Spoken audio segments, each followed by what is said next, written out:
Week 14 we're on now. Well and truly well into being halfway through. I thought I'd start the video from out here because I haven't sort of done any wide shots for a while, so that you can sort of see exactly what it looks like. And yeah, that's exactly what it will look like now once all that scaffolding and all the covering for the zinc comes off.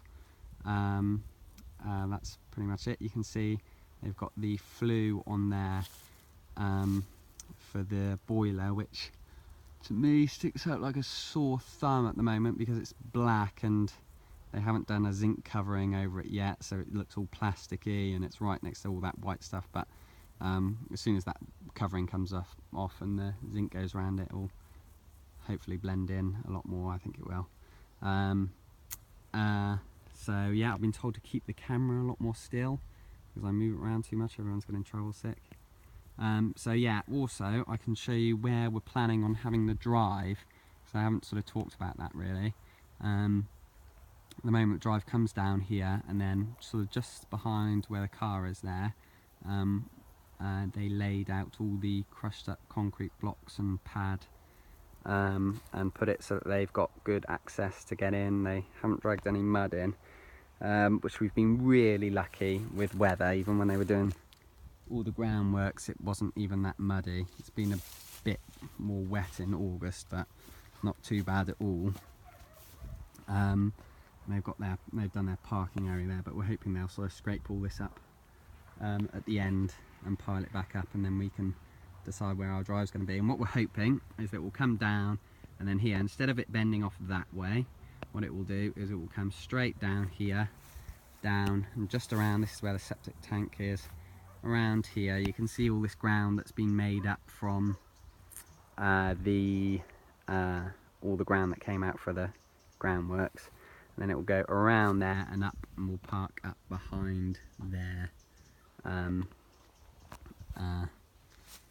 and then we'll go in through the utility. And then what we're hoping for here on this side is that as well as the drive coming this way, there'll be a little parking area up the top here, and then we'll do a bit of landscaping for all this ground that's been built, that's all up here. That will all be scraped back, and then there'll be some steps.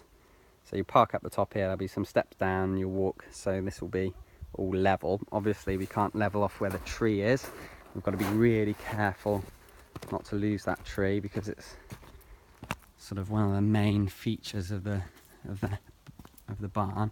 So what we're thinking is this will all be pulled back, and we'll have sort of a retaining wall sort of level with here holding in all this ground here, and all this will be pushed back and it will be all level out here, and then some steps up at the top which will go up to where we park there. So yeah, so that's that. Inside, what's happened is, I can't remember what I've told you, what's happened and what hasn't, so quickly going. He's plastered all this up here. I spoke to Adam the other day, and he said they're waiting for tracks for this sliding pocket door, which is going to go in there.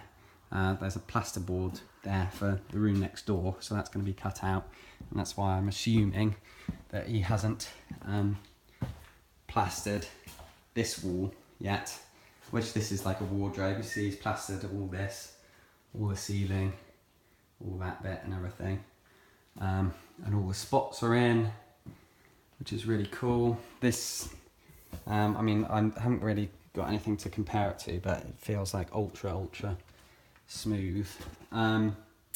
They've put in all these brackets for the doors, and you can see where our shadow gaps are going to be that go around the door. And in here, which is the master bedroom, you can see he's plastered this today, so that's all dark, and this is the first sort of shadow gap that's going around that door there, in the whole building, which is really cool. So that detail is going to go all around the doors, and then it will go down and around there, which will be really cool. They've plasterboarded all the ceiling in here, which makes it seem a lot wider than it did before. So it seemed really sort of pokey and narrow, but it doesn't feel too bad in here at all now. They have plasterboarded all in here. There's been a big change of plan with the boiler, which we only found out the other day, which we need to sort of have a chat about really, but the boiler's not going in here anymore. What's in here is just what's in here, and we'll have this as a cover, which will be really useful actually. It will save us having all coats on this wall and that being just a real messy area, so that'd be quite useful. This toilet, which is ridiculously huge for a small toilet, I think we could have saved a bit of room and had that other room a bit bigger, but you know, maybe it's nicer, it's not a complete pokey little room. Yeah, and so in here is all pretty much the same, just more plasterboarding. Makes the rooms look so much bigger once it's been plasterboarded because it's all white. And then let's go up here quickly. I think this is different from the last video.